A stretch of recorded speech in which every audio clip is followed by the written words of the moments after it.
Let's look at where the data for your dashboard can come from. And the answer is almost anywhere. It can be in Excel or an external database like Access. It might be a text file or a SQL database, and even the web. You can bring the data into Excel or link directly to an external data source. Now for your ideal data format, and that's a tabular format like I have here. It's simply where your data is arranged in columns with a unique entry on each row, and preferably without any blank rows or cells. And the reason this is ideal is because all of the powerful tools and functions in Excel are designed to work with tabular data. If your data isn't in this format, then you're going to run into problems. For example, you won't be able to use pivot tables or many of the built-in functions the way they were intended.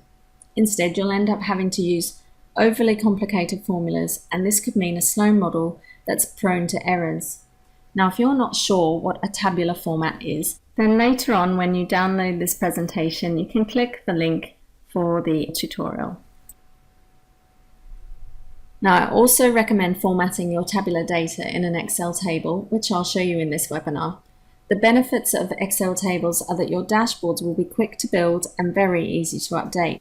If you're not familiar with Excel tables, then at the end, when you download this PowerPoint presentation, you can click on the link. Now, I'll go out on a limb here and say that using Excel tables might be the best productivity tip you'll ever learn. Okay, that's enough theory for now. Let's switch over to Excel and get stuck into building the dashboard.